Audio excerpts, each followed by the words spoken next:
Merhaba arkadaşlar, kanalıma hoş geldiniz. Ben Asalet Çalışkan. Bugün sizlerle sonbahar ayı gelmeden şöyle hemen erkenden örelim istedim. Bal kabaklı ve cadı şapkalı mantar kafalar arkadaşlar. Instagram'da anket yapmıştım. En çok talep bal kabağı için gelmişti. Daha sonra da bunun da videosunu çekeceğiz. Ama bugünkü videomuzda bal kabağı kafalı mantarın videosunu paylaşacağım. Şöyle anahtarlık veya çanta süsü olarak kullanabilirsiniz. Dekor olarak kullanabilirsiniz. Gördüğünüz gibi çok tatlı. Benim en sevdiğim örgü modellerinden biri. Hemen malzemelerimi göstermek istiyorum. Şöyle bal kabağı için turuncu ipim, alt kısmı için beyaz ipim. İstediğiniz markayı kullanabilirsiniz. Ben kadife ipler genellikle sabit arkadaşlar. 7 numara 4 milim ip ıtığı kullanıyorum. Göz içinde şöyle 10 milimlik kilitli gözler kullanacağız. Biraz elyaf, tabi bundan daha fazla, iğnemiz ve makasımız. Malzemelerimiz bunlar. Videoya geçmeden önce arkadaşlar şöyle bir bilgi de vermek istiyorum. Ben şimdi bunları Cadılar Bayramı için bu şekilde hazırladım. Bu renklerde hazırladım. Şurada hemen göstereyim şöyle. Kulaklarını yapıp aralı yapacağım mesela. Şöyle baby yudalı yapacağım. Pembe, çilekli, bu sarıyı ördek yapacağım. Yani böyle dediğim gibi farklı farklı renklerde kafalar hazırlayabilirsiniz. Örnek olsun diye bunları size göstermek istedim. Hatta şöyle hemen göstereyim. Şunun burnunu işlememişim ama bakın. Böyle farklı renklerde örebilirsiniz. Bir tane daha göstermek istiyorum. Favorilerimden minyonlu. Bu da çok sevdiğim bir model. Şimdi eğer hazırsanız bal kabaklı ile başlıyoruz bu videomuzda. Şöyle modelimiz kalsın. Yukarı kısımdan başlıyoruz. Bu arada biraz da yeşil ipe ihtiyacımız var. İstediğiniz renklerde kullanabilirsiniz.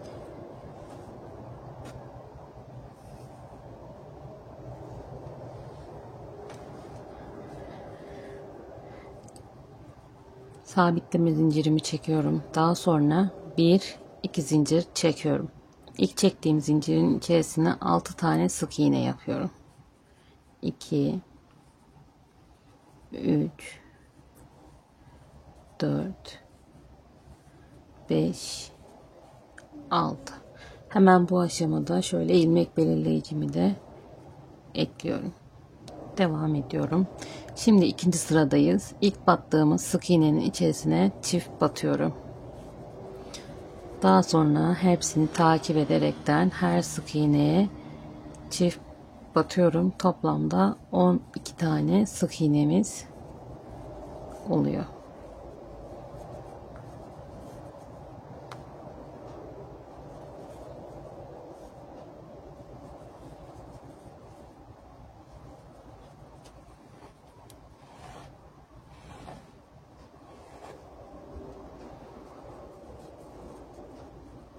...11 ve 12. Şimdi attım ipimi. Bir sık iğne örüyorum. 3. sıradayız. Daha sonra yandaki sık iğnenin tepesine çift batıyorum. Yanına bir sık iğne, onun yanına çift batıyorum. Yanına bir sık iğne, onun yanına çift batıyorum. Böylelikle sıra sonuna kadar bir çift, bir tek, bir çift, bir tek, bir çift olarak ilerliyoruz.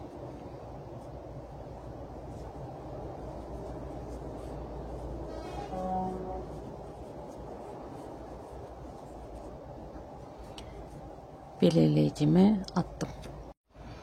Devam ediyoruz. 4. sıramızdayız. Bu sıramızda da 2 tane tek, üçüncüye çift batıyoruz. 1 2 tek,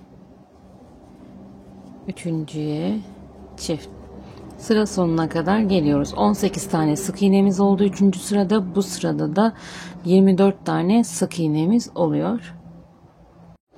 Evet, geldim şimdi arkadaşlar. 4. sıramızda bitti. 5. sıramızdayız. 5 ve 6. sırayı arttırma veya eksiltme yapmıyoruz. Her bir sık iğneye bir kere batıyoruz. Toplam 24 tane sık iğnemizi 2 sıra boyunca örüp geliyoruz. Evet, geldim arkadaşlar. Şimdi 5 ve 6. sırayı da ördük. 7. sıradayız. 7. sırada şöyle ilmeklerimizin 2 tane kanadı var. Onun bize bakan kanadına batıyoruz. Dışta kalan kanadı kalıyor. Burası çok önemli arkadaşlar. Sakın şöyle ikisine bir batmayın. Şöyle tek kanadına batın. 1 2 3 tane tek yaptım. Dördüncüye çift batıyorum. 1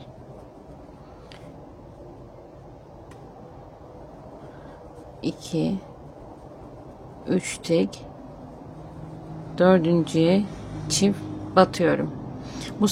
Bu şekilde sıra sonuna kadar geliyoruz arkadaşlar. Daha sonra 8. sıramızda düz bir şekilde 30 sık iğnemizi örüyoruz. 7. sırada 3 sık iğne bir arttır. 8'de de toplam arttırma eksiltme yapmadan 30 sık iğnemizi örüp geliyoruz.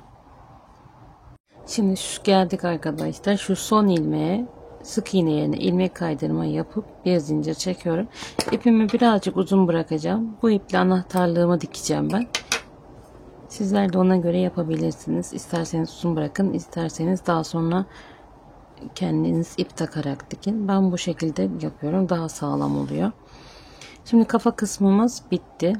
Alt beyaz kısmımız ve yaprağımız kaldı. Yaprağımızı yapalım. Daha sonra da beyaz kısmı örelim. Geldim arkadaşlar. Şimdi yaprağımız için ilk önce ipimi şöyle birazcık uzun bırakıyorum. Arkasından 4 tane zincir çekeceğim. Sabitleme zincirimi saymıyorum. 1 2 3 4. Geriye dönüyorum. Bir sık iğne yapıyorum. Bir zincir atlayıp diğer yanındakine batıyorum. Bir sık iğne, 2 sık iğne, üçüncüye ilmek kaydırma yaptım. 1 2 3 zincir çektim. Bu sefer bir sık iğne, bir ilmek kaydırma ve şu ilk çektiğimiz zincirin ilmek kaydırma yaptığımız yere bir daha ilmek kaydırma yapıyorum. Şöyle V şeklinde bir yaprağımız oluyor.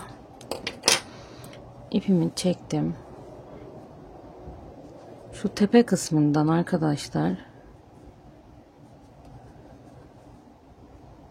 bir tanesini tam tepeden, diğerini de şöyle hemen yanından çekiyorum ve içten sıkı bir düğüm atıyorum.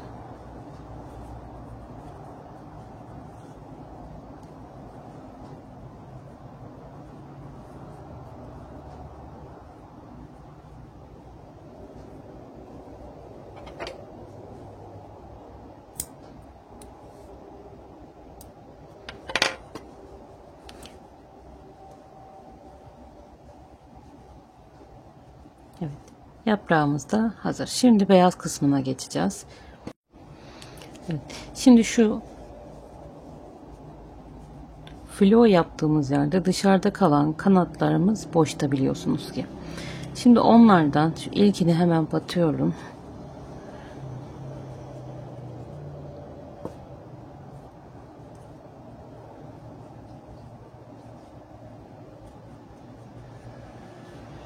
Bir zincir çekiyorum ve aynı yere bir tane sık iğnemi yapıyorum. Karıştırmamak için bence sayın arkadaşlar her ilmeğinizi. 2 3 4 5. Zaten şöyle yaptığın zaman bakın dışarıda çıkıyor. Şu ipimi de biraz yürüttüm. 6 7 8 9 10 11 12 13, 14, 15, 16, 17, 18, 19, 20, 21, 22, 23. Şimdi 24'ü şuraya yapıyorum arkadaşlar. Normalde böyle 24 oluyor. Sonra şurada hafif bir boşluk kalıyor ama ben onun olmasını istemediğim için son ilmeğime battıktan sonra şu ilk yaptığım ilmeğe tekrar batıyorum. İkisini bir işleyip şöyle arayı yakınlaştırmış oluyorum. 24 tane sık iğnem olmuş oluyor yine. Hemen yine ilmek belirleyicimi koyuyorum araya. Bu 24 tane sık iğnemi arkadaşlar 2 sıra boyunca arttırma eksiltme yapmadan örüp geliyorum. Toplam 2 sıra, yani bu ilk sırayla birlikte toplamda 3 sıra 24 sık iğneyi düz örmüş olacağız. Biri ördük, ikinciye başladık. Üçü de örüp gelelim. Evet, geldim arkadaşlar. 2 sıra daha ördüm. Toplamda 3 sıra 24 sık iğne ördük. Şimdi 7 tane sık iğne örüyorum. 1 2 3 4 5 6 7. Şimdi burada bir fıstık çalışması yapacağız arkadaşlar. Şöyle sık iğneleri, trabzanlarımızı böyle değil, böyle örmeyeceğiz. Çok kaba olmaması için şöyle bir kere işledim, ipime doladım, batıyorum, bir kere işledim, ipi doladım, battım, bir kere işledim, 3, ipi doladım, battım, bir kere işledim, 4. Hepsini birden işleyip sabitliyorum. Parmağımla şöyle hafif ittiriyorum. Yandaki sık iğneye batıyorum. Sık iğnemi yapıyorum. 1 2 3 4 4 5 6 7 8. Tekrar fıstık yapıyorum. 1 2 3 4. Hepsini birden işliyorum. Geri kalan 7 tane sık iğnemi örüp sıra sonuna geliyorum.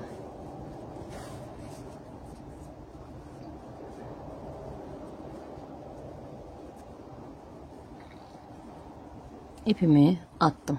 1. Şimdi bu sırada düz 24 tane sık iğne öreceğiz arkadaşlar. Arttırma eksiltme yok. Şu fıstıkların oraya geldiğimizde oraya nasıl batacağımızı göstereyim. 7 tane ördüm. Şimdi 8. fıstığımız oluyor. Hemen şurada fıstıktan önce olan batma yerimiz var. Zaten belli oluyor. Oraya battıktan sonra bir sonraki sık iğnenin tepesine batıyorum. Bu şekilde devam edelim. 24 tane sık iğnemizi örüp gelelim. Evet, geldim arkadaşlar. Şimdi yine fıstık çalışması yapacağız bu sıramızda. Toplam 9 tane sık iğne yapıyoruz. 1 2 3 4 5 6 7 8 9 1 2 3 4 1 2 3 4 5 tane sık iğne yapıyoruz araya. Tekrar fıstık çalışması. 1 2 3 4. Geriye kalan ilmeklerimizi örüyoruz. 1 2 3 4 5 6 7 ve 8. Şimdi burada arkadaşlar gözlerimizi takalım. Şöyle 1 2 3 4 arasına şöyle koldan sonra bakın 1 2 3'e taktım. 1 2 3'e takıyorum. Şöyle.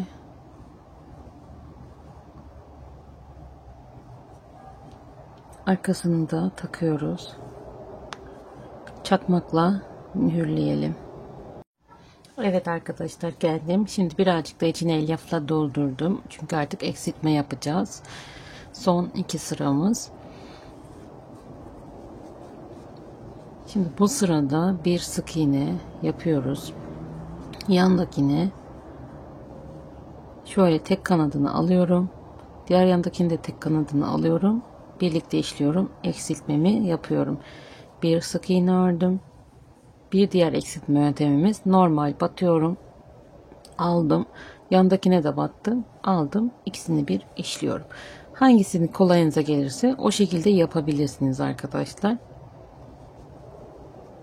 Buraya sıra sonuna kadar gidiyoruz. Bir sık iğne, bir eksilt yaparaktan. Toplamda 24 tane sık iğnemiz vardı. 16 tane sık iğnemiz kalıyor.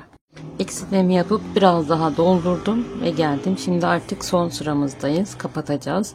Hepsini 16 sık iğneyi şöyle ikili ikili öreceğiz arkadaşlar. İkisini bir ördüm. İkisini bir ördüm. 8 tane sık iğnemiz oluyor. Şöyle alacağım. Öyle zor oldu.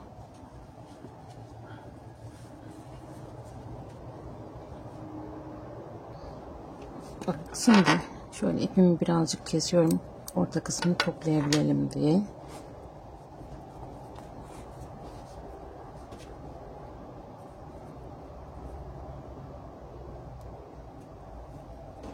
Şöyle ilmeklerin tek kanadına batıyoruz.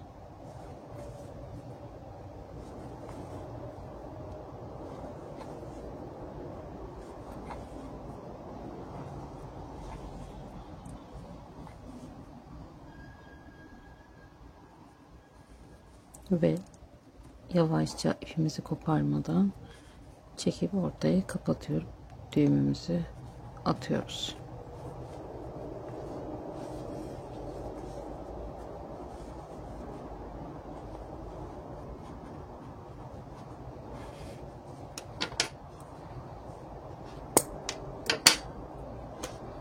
Şimdi arkadaşlar bakın, böyle de çok tatlı zaten.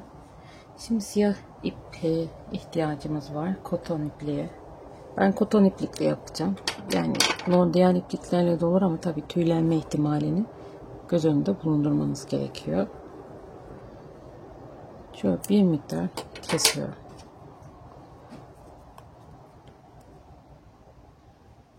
Tığıma iğneme taktım. Şu burun kısmından başlayacağız. Ara ara buraları hızlandırabilirim arkadaşlar. Şöyle burnumuzu yapıp yukarıya çıkıyoruz.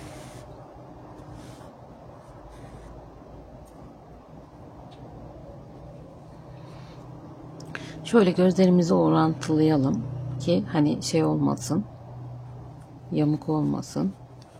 Şimdi şurada hemen göz yapacağız. Buraya birkaç kere ipimi doluyorum. Üstten batıp alttan çıkıyoruz. Daha sonra yine bunun karşısına gelecek yere batıyorum.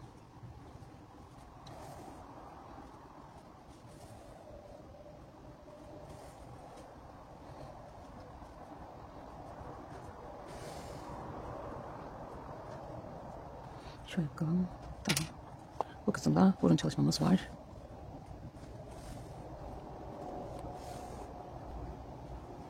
Şimdi şöyle ağız çalışması yapacağız. Şöyle referans almak istiyorum.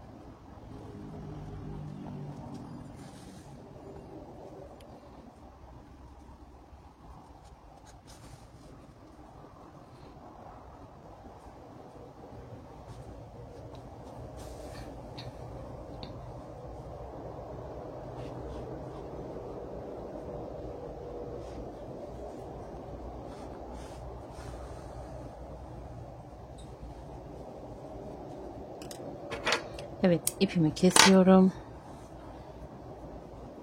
Sıkıca düğümümü atıyorum. Şimdi aparatımızı da takalım.